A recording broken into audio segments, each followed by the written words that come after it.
इसलिए अब हम आते हैं सेकंड सरफेस की जानिब, जिसे आपने कहा बैक सरफेस। ठीक है, और क्योंकि आपने इसको बैक सरफेस कहा हुआ है, तो आपको पता है कि ये माइनस वाई डायरेक्शन में एरिया एलिमेंट होगा। पहले तो आप इसके कोऑर्डिनेट लिख लें, जो मेरा ख्याल है आप लिख लेंगे। ठीक है, और आप जब कोऑर्डिनेट से आप जनरल इक्वेशन लिख के प्लेन की आप फाइंड करेंगे, तो आप पास S2 के लिए इक्वेशन ऑफ प्लेन ये आएगी x इज इक्वल टू 0। ठीक है, और जो एरिया एलिमेंट आपके पास आएगा, हम्म, जो आपके पास एरिया एलिमेंट आएगा बेटा, वो होगा DA2। मैंने सबस्क्रिप्ट में इसलिए 2 लिखा है, DA2 लिखा है, क्योंकि ताकि याद रहे कि this is the area element taken on S2। ठीक है, तो जाहिर है इसका मैग्नीट्यूड तो वही होगा d/dz, लेकिन माइनस x यूनिट वेक्टर, क्योंकि ये एग्जैक्टली ऑपोजिट सरफेस है टू द फ्रंट सरफेस। अच्छा, अब बेटा आपके पास v वेक्टर फील्ड ये है, लेकिन at every point eight S2 क्या होगी बेटा, x0 सब्स्टिट्यूट कर दें, x0 सब्स्टिट्यूट करें इसमें, तो पहली टर्म तो y square x unit vector ही रहेगी। ये चीज x0 सब्स्टिट्यूट करते हैं तो ये रह जाएगी z square y unit vector. You can see z square y unit vector. x0 substitute करने से भी इस पे कोई फर्क नहीं पड़ेगा, 2yz into z unit vector. बेटा क्लियर है ये बात? जी सर। ये आपके पास आ गई vector field at every point on S। ठीक है, अब कोई मसला नहीं है, v आपके पास ये है, DA2 आपके पास ये है, आप v डॉट DA2 फाइंड कर सकते हैं। और आपको पता है कि यहाँ भी 3 टाइम्स आएंगी और सिर्फ एक ही सरवाइव करेगी, जो कि दिस डॉट दिस होगी। माइनस साइन एक आएगा, क्योंकि यहाँ एक माइनस साइन है, y square d y d g, y square d y d g, x unit vector dot x unit vector, so minus y square d y d g. इसको आपने entire surface S2 पे integrate करना है, ताकि, क्योंकि आप देख रहे हैं basically flux of V through S2। So note here DA2 is the area element taken on S2, V is the value of the vector field at every point on S2। बात समझ आ गई? जिस पे आप इंटीग्रेट करें उसके हर point पे वेक्टर फील्ड की वैल्यू, ये area element is taken on that surface. So आप इंटीग्रेशन परफॉर्म करते हैं बेटा, लिमिट सब्स्टिट्यूट करते हैं, आपके पास बड़ी आसान सी इंटीग्रेशन है, ये चीज़ आ जाती है जो आप बना रहे हैं -1/3। ये वैल्यू सारी याद रखिएगा। हाँ, तो सेकंड सरफेस की बैक सरफेस कैलकुलेशन आपके पास ये आ गई, यानी इसमें से फ्लक्स ये आ गए। क्लियर है बेटा? जी सर। जी सर। अच्छा, अब हम बात करते हैं, मेरा ख्याल है अगला पेज शेयर करने से पहले बेहतर ये होगा बेटा कि हम ना मैं आपको नया लिंक भेज दूँ, कि दरमियान में मीटिंग ख़त्म होगी तो फिर मज़ा नहीं आएगा। ठीक है, मेरे साथ रहिएगा बेटा, मैं नेक्स्ट लिंक आपको सेंड कर रहा हूँ S3 के लिए कर रहा हूँ। ठीक है, और S3 हमारे पास राइट सरफेस है, जो कि आप जो फुल डायग्राम थी जो सेकंड स्लाइड पे थी, उसमें इस तरह की शेप थी S3, जिसको हमने कहा था राइट सरफेस। ठीक है, जो कि पॉजिटिव वाई डायरेक्शन में पॉइंट कर रही थी। तो बेटा सबसे पहले तो हम इक्वेशन ऑफ प्लेन लिखते हैं इसके लिए, तो बहुत आसान है। ठीक है, इक्वेशन ऑफ प्लेन इसके लिए ये है कि आपको पता है कि आप कैसे कैलकुलेट कर सकते हैं, कि ये 4 पॉइंट्स का कोऑर्डिनेट्स लिख लें तो आप इजीली कैलकुलेट कर सकते हैं कि y इज इक्वल टू 1, इसकी इस प्लेन की equation y is equal to 1 होगी। ठीक है, और जाहिर है ये y डायरेक्शन है, पॉजिटिव y डायरेक्शन में है, तो इसके लिए जो एरिया एलिमेंट होगा बेटा, वो आपको पता है ये होगा, हम थेरी में भी पढ़ के आ चुके हैं, कोई मुश्किल नहीं है ये चीज़, कि एरिया एलिमेंट ये होगा, ये dx dz, और पॉजिटिव y डायरेक्शन में पॉइंट कर रहा है। ठीक है, DA3 क्या है बेसिकली, इस सर्किट को स्मॉल पैचेस में, स्मॉल एरिया एलिमेंट में डिवाइड करें तो DA3 is one of those area element. Okay, हमारे पास जनरल V की वेक्टर फील्ड की ये एक्सप्रेशन थी, हमने फाइंड करनी है एवरी पॉइंट ऑन S3। तो बेटा अगर y is equal to 1 substitute, equation of plane ये सब्स्टिट्यूट कर दें यहाँ पे y इज इक्वल टू 1, तो बेटा आप क्या, आपको पता है कि at every point on S3 V field will be y is equal to 1. So first is 1 square, that is 1, that is x unit vector. Because y is 1, this will be 2x plus z square y unit vector. 2x plus z square y. Because y is 1, this will be 2z into z unit vector. 2z into z unit. बात clear है बेटा? तो yes आपके sir. पास ये vector field आ गई at every point on S3। तो बेटा कोई मुश्किल ही नहीं रहा, वी आपको ये मिल गया, DA3 आपको ये मिल गया।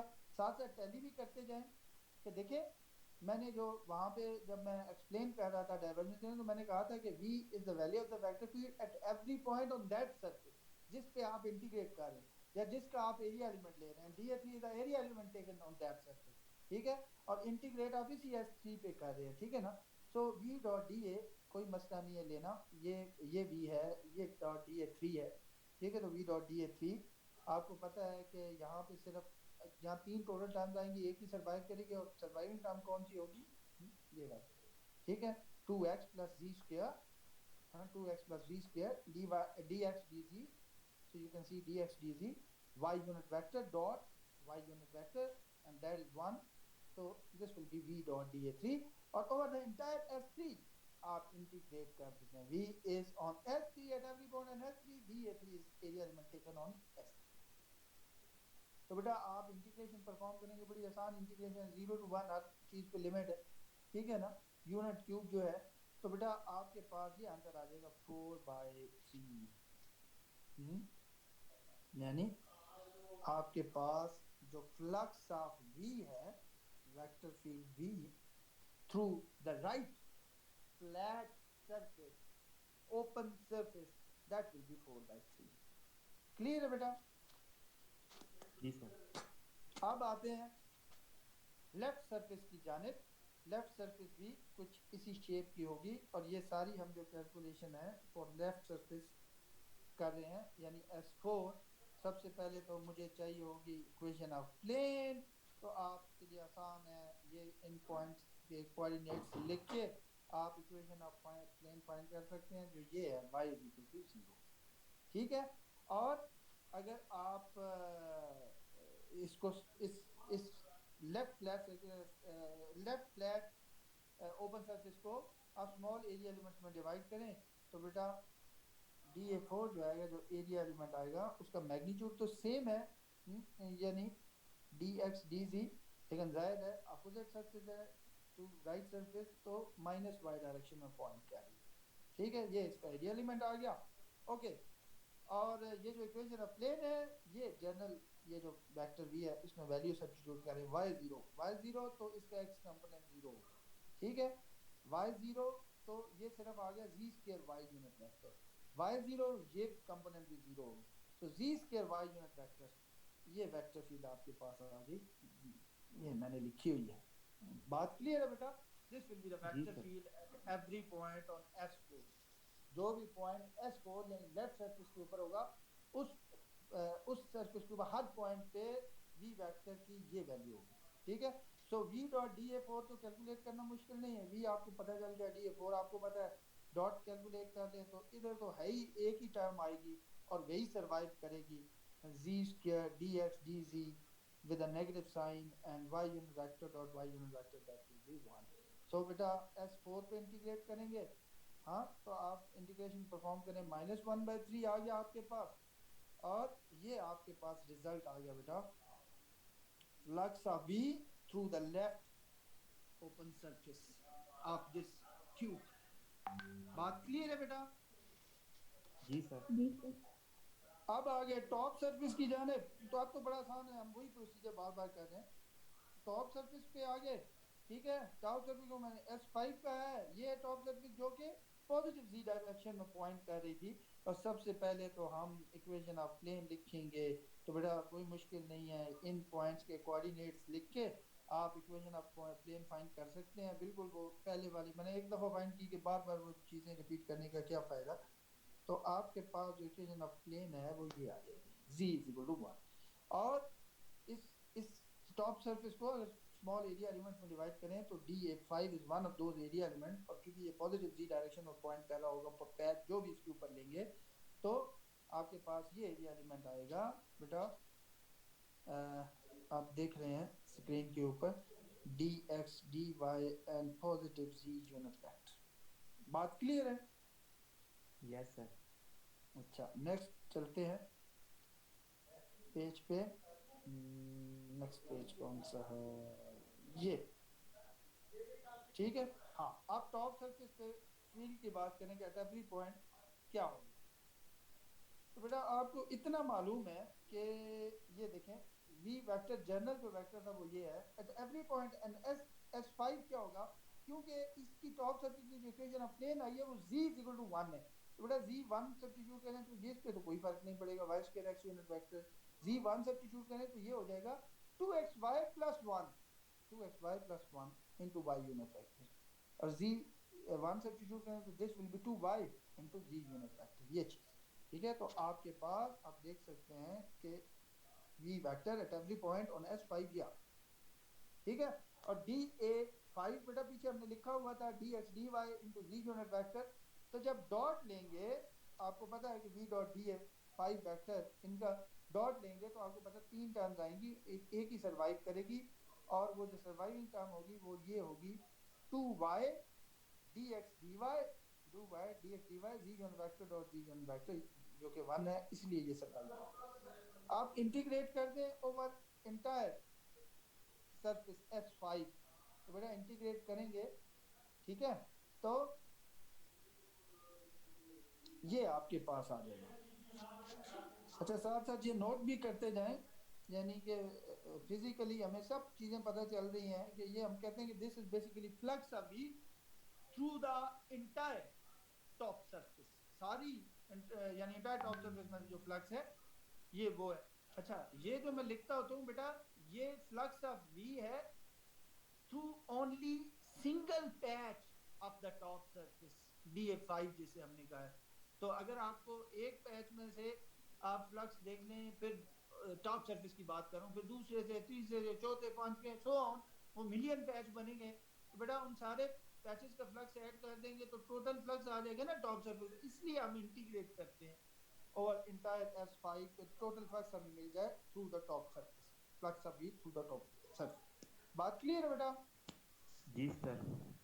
अच्छा अब आ जाए बॉटम सरफेस की जानिब, ऐसी एक सरफेस जिस तरह टॉप सरफेस की बॉटम सरफेस होगी, ठीक है, जिसको हमने S6 कहा है, और आपको पता है कि ये नेगेटिव z डायरेक्शन में पॉइंट कर रही है, इसके आपको चारों कॉर्नर के कोऑर्डिनेट्स पता हैं, आप इजीली बहुत ही ज़्यादा आसानी के साथ आप equation of plain bottom surface की फाइंड कर सकते हैं, जो कि z इक्वल टू 0 होगी, और जो पैच होगा इस पे, यानी इसको स्मॉल एरिया एलिमेंट में डिवाइड करें तो जो एक पैच da6 है उसका एरिया ये होगा dx dy, मैग्नीट्यूड तो वही है क्योंकि एग्जैक्टली अपोजिट सरफेस है टू द टॉप, तो it will point in negative z direction, so that's why minus z unit vector.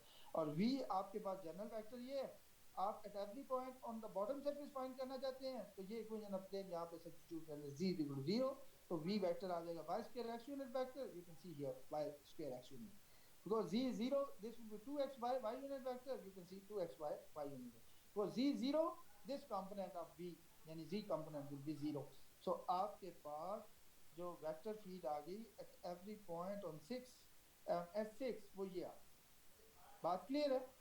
तो बेटा जी सर। इसके एक पैच में से जो बॉटम सर्फेस को हमने स्मॉल पैच हमने डिवाइड किया हुआ है, एक पैच में से जो फ्लक्स है वो 0 होगा, ठीक है। आप इस तरह देखेंगे कि क्योंकि v at every point on surface same है तो ज़ाहिर सारे पैचेस का 0 आएगा कंट्रीब्यूशन, इसको इंटीग्रेट करेंगे तब भी आपके पास आंसर 0 आएगा, सिंपल इज दैट, ठीक है।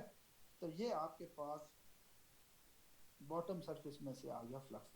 अब ज़ाहिर सारे हमने ओपन सरफेस से फ्लक्स कैलकुलेट कर लिया, तो अब हम क्या कैलकुलेट कर सकते हैं v dot da over the close surfaces, और क्लोज सरफेसेस की भी समझ आती है कि वो 6 ओपन सरफेसेस से मिलके बना है, दो 6 open surfaces flat open surface combined to form this close surface S, so that's why मैंने लिखा है v dot da1 through S1 flux through S1, this is the flux of v through S2 and so on, बाकी भी लिख लेंगे up to this, ठीक है ना, सारे लिख लें, और इनकी वैल्यू हमें पहले कैलकुलेट करके आ चुके हैं।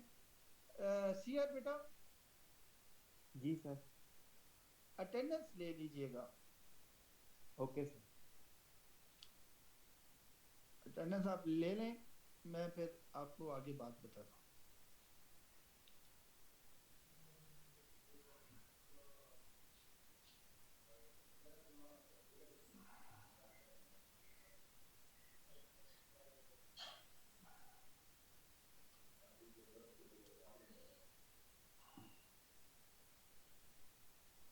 जी बेटा,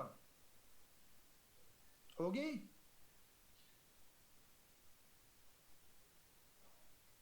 जी सर। बात करूं मैं आगे? अच्छा, यस जस्ट सर। बेटा इनकी वैल्यू हम कैलकुलेट करके आ चुके हैं, सब की सिक्स सरफेस रिफ्लक्स की। तो जस्ट वो वैल्यू यहाँ पे सब्स्टिट्यूट कर दें, ठीक है। आपको पता है 1/3 -1/3 ये कैंसिल हो जाएगा, 4/3 -1/3। आपको पता है इन दो टर्म में एलसीएम लेने के 3, तो दिस विल बी 3/3, यानी कि 3/3 इज 1, 1 + 1 2, 2 + 0 2। तो आपके पास राइट हैंड साइड ये आ गई 2। आप शुरू में सेकंड स्लाइड के ऊपर हमने ये कैलकुलेट किया हुआ था, बिल्कुल सेकंड स्लाइड के लास्ट में मैंने ये लिखा था कि लेफ्ट साइड भी आपके पास 2 है। तो बेटा इसका मतलब है कि divergence theorem is verified. Yes sir. बात क्लियर है ना? तो जी। यहाँ पे आपका बेटा आज का लेक्चर ख़त्म होता है। अगर किसी स्टूडेंट का कोई सवाल हो तो वो माइक्रोफोन ऑन करके मुझसे पूछ सकते हैं।